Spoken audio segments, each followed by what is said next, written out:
السلام علیکم دوستو۔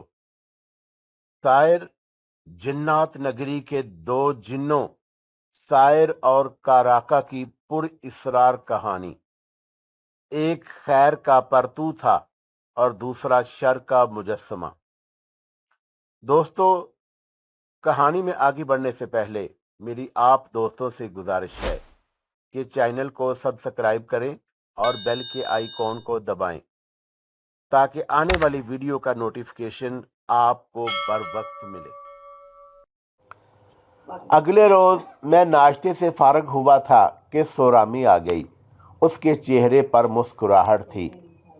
میرے پاس بیٹھتے ہوئے بولی، میں نے رات سردار سے بات کی تھی بوڑھے پجاری کے حوالے سے، تو وہ بہت دور کے قبیلے میں گیا ہے، سورامی نے بتایا، اور امید ہے کہ اس کی آج آمد ہو جائے گی۔ تو کیا ہمیں وہاں نہیں جانا چاہیے؟ میرا خیال ہے کہ نہیں، سورامی نے سوچ کر جواب دیا۔ جب وہ یہاں آ رہا ہے تو پھر ہمیں وہاں جانے کی بھلا کیا ضرورت؟ لیکن اگر وہ آج نہ آیا تو میں تمہیں لے کر اس کی تلاش میں نکل پڑوں گا۔ میرا لہجہ حتمی اور فیصلہ کن تھا۔ ٹھیک ہے، سورامی نے بھی حامی بھر لی۔ وہ دن بھی گزر گیا لیکن پجاری واپس نہ آیا۔ اب تو میں واقعی بے چین ہو گیا۔ سمجھ نہیں آ رہا تھا کہ بوڑھا پجاری واپس کیوں نہیں آ رہا۔ چنانچہ میں اپنی جھونپڑی میں آتے ہی میں نے بستر پر بیٹھ کر دیوار کے ساتھ ٹیک لگائی اور انگوٹھی کو آنکھوں کے ساتھ لگانے کے بعد تصور میں بوڑھے پجاری کو لیا تو چند لمحوں کے بعد ہی میری بصارت کے پردے پر بوڑھے پجاری کا مدکوک سا چہرہ ابھر آیا۔ وہ منظر کچھ یوں تھا۔ بوڑھا پجاری ایک جنگل میں درخت کے سائے میں لیٹا آرام کر رہا تھا اور ایک انتہائی خوفناک سانپ گھاس پر رینگتا ہوا اس کی طرف بڑھ رہا تھا۔ بوڑھا پجاری دنیا سے بیگانہ سو رہا تھا اور اس کے قرب و جوار میں کوئی ذی روح موجود نہیں تھا۔ سانپ لمحہ بے لمحہ اس کی طرف بڑھ رہا تھا اور یہ منظر دیکھ کر میرے اوسان بھی خطا ہو گئے۔ میرے ذہن میں خیال آیا کہ اگر اس سانپ نے بوڑھے پجاری کو ڈس لیا تو پھر کیا ہوگا؟ کیا وہ زندہ رہ پائے گا؟ اور پھر وہی ہوا جس کا مجھے خدشہ تھا۔ سانپ نے بوڑھے پجاری کی ران پر اس قدر زور سے ڈسا کہ وہ دل دوز چیخ مار کر اٹھ بیٹھا، لیکن اب دیر ہو چکی تھی۔ سانپ اسے ڈس کر تیزی سے رینگتا ہوا جھاڑیوں میں غائب ہو چکا تھا۔ بوڑھا پجاری چند لمحے غیر یقینی حالت میں اپنی ران کو دیکھتا رہا۔ جہاں سانپ نے ڈسا تھا وہاں ایک بڑا سا نشان موجود تھا اور بوڑھے پجاری کی حالت خراب ہوتی جا رہی تھی۔ اس کا رنگ سیاہ ہوتا جا رہا تھا، چہرہ بری طرح مسخ ہو گیا تھا۔ وہ گھاس پر گرا ماہی و بے آب کی مانند تڑپ رہا تھا اور پھر دیکھتے ہی دیکھتے وہ ایک جھٹکا کھا کر ساکت پڑ گیا۔ میں نے فوراً آنکھیں کھول دیں۔ میں تشویش میں مبتلا ہو چکا تھا۔ بوڑھا پجاری سانپ کے ڈسنے کے باعث ہلاک ہو چکا تھا۔ مجھے اپنی امیدوں پر اوس پڑتی ہوئی محسوس ہوئی۔ مجھے یوں لگا جیسے میں آبدہ سے مزید دور ہو گیا ہوں۔ اسے کاراکا سے آزادی دلانے کی امید دم توڑتی ہوئی محسوس ہوئی، لیکن میں نا امید نہیں ہوا تھا۔ میں جلدی سے اٹھ کر بیٹھا اور جھونپڑی سے باہر آ گیا۔ عین اسی لمحے سورامی بھی وہاں آ گئی اور اس نے مجھے بدحواس دیکھا تو وہ بھی پریشان ہو گئی۔ کیا بات ہے سائر، تمہارا چہرہ دھواں دھواں کیوں ہو رہا ہے؟ سورامی نے پوچھا۔ سورامی، بوڑھا پجاری وہ مر گیا ہے۔ میں نے رک کر اسے بوڑھے پجاری کے مرنے کی اطلاع دی تو وہ حیرت سے آنکھیں پھاڑ پھاڑ کر مجھے دیکھنے لگی۔ سورامی کے چہرے کے تاثرات بتا رہے تھے کہ اسے میری بات پر یقین نہیں آیا۔ کئی لمحے تو وہ حیرت سے گنگ رہی اور پھر جب بولی تو اس کی آواز میں ہکلاہٹ تھی۔ کیا کہہ رہے ہو سائر؟ میں سچ کہہ رہا ہوں، میں نے کہا۔ बूढ़ा पुजारी मर गया, मैंने अपनी आंखों से देखा है। वो कैसे मर गया? सुरामी ने पूछा। वो एक दरख्त के नीचे सो रहा था कि उसे सांप ने डस लिया, मैंने वजाहत की, और जिससे उसकी फौरी तौर पर मौत वाक़या हो गई। सुरामी गैर यकीनी नज़रों से मुझे देखने लगी। शायद उसे मेरी दिमागी हालत पर शुबा हो रहा था या उसे मेरी बात पर यकीन नहीं आ रहा था। वो बोली, तुम कैसे कह सकते हो कि वो मर गया है? मेरा ख्याल है तुमने ख्वाब देखा है। मैंने होंठ भींच लिए। मुझे पता था कि सुरामी मेरी बात पर यकीन नहीं करेगी। ताहम मैंने मजबूत लहजे में कहा, सुरामी, मैं सच कह रहा हूँ, बूढ़ा पुजारी सांप के डसने से मर गया है। तुम यकीन क्यों नहीं कर रही? मैं भला कैसे यकीन कर लूं? वो वजाहत तलब लहजे में बोली। तुमने उसकी लाश कैसे देख ली? तुम तो झोंपड़ी में थे। मैं कह रही हूं कि तुमने यकीनन ख्वाब देखा है। शायद तुम भूल गई हो कि मैं एक जिन्नजाद हूं। मैंने एक एक लफ्ज़ चबा कर जवाब दिया, और मेरे पास तिलस्माती ताकतें हैं जिनकी मदद से मैं दूर बैठे किसी भी फर्द को देख सकता हूं। वो इस्तेहज़ाइया अंदाज में हंसी। अगर तुम दूर बैठे किसी फर्द को देख सकते हो तो अब तक काराका को तलाश क्यों नहीं कर पाए? मुझे उसकी बात पर गुस्सा नहीं आया, क्योंकि मैं जानता था वो मेरी बात पर यकीन नहीं करेगी और ऐसी बातें करके मुझे इश्ताल दिलाने की कोशिश करेगी। मैंने कहा, कराका भी एक जिन्नजाद है और उसके पास काली ताकतें हैं जिनकी वजह से वो पोशीदा है। क्या तुम्हें मेरी बात पर यकीन नहीं आ रहा? कतई नहीं, उसने नफी में सर हिलाया। क्या तुम बूढ़े पुजारी की लाश देखना चाहोगी? कुछ सोचकर मैंने दरियाफत किया। हाँ बिल्कुल, आओ मेरे साथ। मैंने झोंपड़ी की तरफ मुड़ते हुए कहा। वो मेरे पीछे ही झोंपड़ी में आ गई। हम दोनों शेर की खाल के बिस्तर पर बैठ गए तो मैंने उसे आंखें बंद करने को कहा। जैसे ही उसने अपनी आंखें बंद की तो मैंने अंगूठी उसकी आंखों के साथ लगाई। अब अपनी आंखों से देखो सुरामी, मैंने कहा, और गौर से उसकी तरफ देखने लगा। सुरामी की आंखें बदस्तूर बंद थीं और वो हैरत की शिद्दत से उसके चेहरे के तासुरात बिगड़ते जा रहे थे।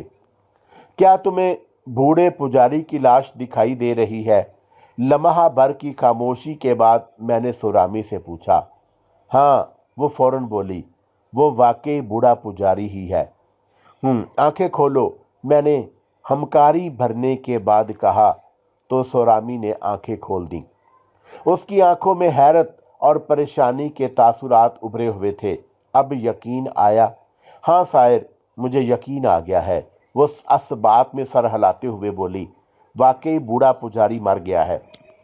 मैंने ठंडी सांस अपने अंदर उंडेली और बोला, अब बताओ क्या करें? मुझे सुर्ख पत्थर चाहिए और उस सुर्ख पत्थर की बदौलत ही मैं कराका के ठिकाने पर पहुंच सकता हूं। मैं क्या करूं अब? सुरामी नासमझी से मेरी तरफ देखते हुए दरियाफ्त करने लगी। मेरे दिमाग में फौरन एक बात आई तो मैंने कहा कि तुम एक काम करो। क्या? बूढ़े पुजारी की झोंपड़ी में जाकर तलाशी लो।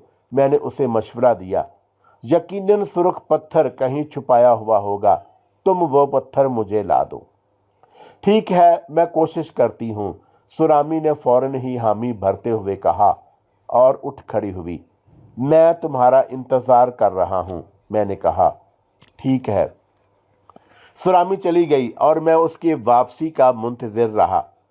मुझे उम्मीद थी कि वो जल्द ही बूढ़े पुजारी की झोंपड़ी से सुर्ख पत्थर तलाश करके ले आएगी। अब मुझे आपदा तक पहुंचने में देर नहीं लगेगी। मैं उसे कराका के चुंगल से बिल आखिर आज़ाद करा के अपने साथ पाकिस्तान उसके घर जाऊंगा और उसे उसके वालिदैन के हवाले कर दूंगा। फिर हमारी ज़िंदगी सुकून से गुजरेगी। मैं इन्हीं ख्यालों में गलता था और पुरजोश था। एक एक लम्हा मुझ पर भारी गुजर रहा था।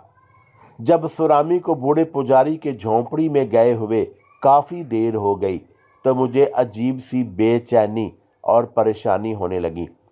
दिमाग में अनजाने से वसवसे सर उभारने लगे। मैंने सोचा कि मुझे बूढ़े पुजारी की झोंपड़ी में जाना चाहिए। इससे पहले कि मैं अपने इरादे पर अमल करता, ऐन उसी लम्हे सुरामी झोंपड़ी से निकलकर वापस आ गई और उसे देखकर मैं बेइख्तियार चौंक पड़ा। सुरामी का चेहरा सता हुआ था और उसकी आंखों में मायूसी के तासुरात मौजूद थे, और उसकी ये कैफियत देखकर मैं बेइख्तियार चौंक पड़ा और जल्दी से उसकी तरफ बढ़ा। क्या हुआ सुरामी? क्या सुर्ख पत्थर मिला?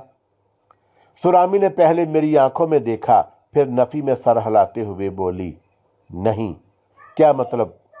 पत्थर झोंपड़ी में मौजूद नहीं है। और उसकी बात सुनकर मैं उछल पड़ा। क्या कह रही हो? मैंने खुद को चीखने से हत्तल मकान बाज रखा। सच कह रही हूँ, वो मायूसाना लहजे में बोली। सुर्ख पत्थर बूढ़े पुजारी की झोंपड़ी में नहीं है। मैं एक एक चीज खंगाल डाली है। ये कैसे हो सकता है? मैंने अपने दोनों हाथ सर पर रखते हुए कहा। साथ ही मैंने मुड़कर दाएं बाएं देखा। कुछ सोचकर मैं सुरामी की तरफ मुड़ा। कहीं ऐसा तो नहीं कि वो सुर्ख पत्थर अपने साथ ले गया हो या वो उसे हर वक्त अपने पास रखता हो? मुमकिन है, सुरामी ने जाबन कहा, लेकिन हमने कभी उसे कोई चीज अपने पास रखते हुए नहीं देखा। बाबा ने जब भी उसे किसी काम से कहीं भेजा है तो वो खाली हाथ ही गया है। मैं उलझ गया और तद-बजब के आलम में बोला, अगर वो खाली हाथ गया है तो आखिर उसने सुर्ख पत्थर कहाँ छुपाया? मैं क्या कह सकती हूँ? सुरामी ने कंधे उचकाए। दफतन मेरे जहन में एक ख्याल आया तो मैंने सुरामी के चेहरे की तरफ देखा, ऐसे जैसे मैं उसके चेहरे पर मौजूद कैफियत का जायजा ले रहा हूं, और इस बात को सुरामी ने भी नोट किया था। क्या देख रहे हो? सुरामी ने सर मारते हुए इस्तफसार किया। सुरामी, कहीं तुमने? मैं कहते कहते खामोश हो गया। वो मेरी बात का मफहूम समझ गई थी, तभी खफगी से बोली, मैं जानती थी कि तुम्हारे जहन में ये ख्याल जरूर आएगा। मैंने सुर्ख पत्थर चोरी नहीं किया और ना ही उसके बारे में कुछ जानती हूँ। अगर तुम्हें यकीन नहीं है तो तुम बेशक अपनी खुफिया ताकतों के जरिए मालूम कर सकते हो। इतना कहने के बाद वो रुकी नहीं और तेज तेज कदमों से चलती हुई अपनी झोंपड़ी की तरफ बढ़ गई। मैंने उसे आवाज दी और उसके पीछे जाना चाहा, लेकिन वो मेरी बात को नजरअंदाज करके झोंपड़ी में चली गई। मैंने अपने होंठ भींचते हुए कदम रोक लिए। मुझे उससे इस तरह बात नहीं करनी चाहिए थी, लेकिन मुझे उस पर एतबार भी तो नहीं रहा था। बहरहाल मैं भी अपनी झोंपड़ी में वापस आ गया। बिस्तर पर बैठकर दीवार के साथ टेक लगाने के बाद मैं सोचने लगा कि बूढ़े पुजारी ने आखिर सुर्ख पत्थर कहाँ रखा होगा या कहाँ छुपाया होगा। मैं इसी उधेड़बन में मुब्तला था कि अचानक मेरे हसास कानों में आहट उभरी तो मैंने बेइख्तियार चौंक कर इधर उधर देखा, लेकिन झोंपड़ी में मेरे अलावा और कोई नहीं था। लेकिन मुझे महसूस हो रहा था कि वहाँ मेरे अलावा भी कोई और मौजूद है। तभी मेरे कानों में काराका की आवाज़ सुनाई दी, शायर। और उसकी बात सुनकर मैं बेइख्तियार चौंका। काराका? हाँ, शुक्र है तुमने मुझे पहचान लिया।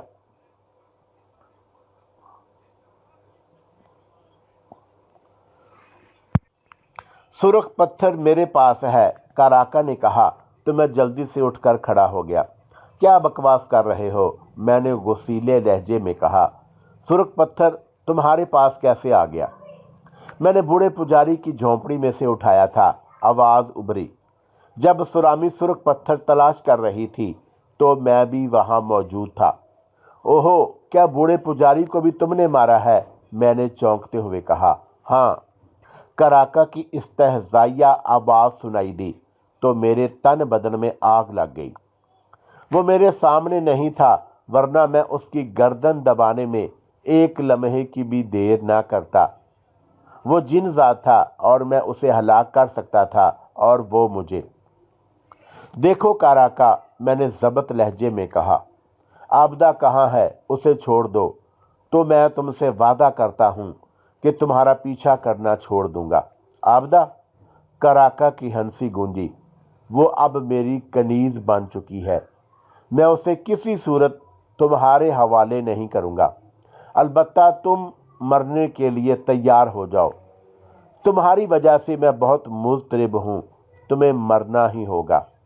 اور اس سے پہلے کہ میں کوئی بات کرتا، اچانک اس نے میری گردن پکڑ لی۔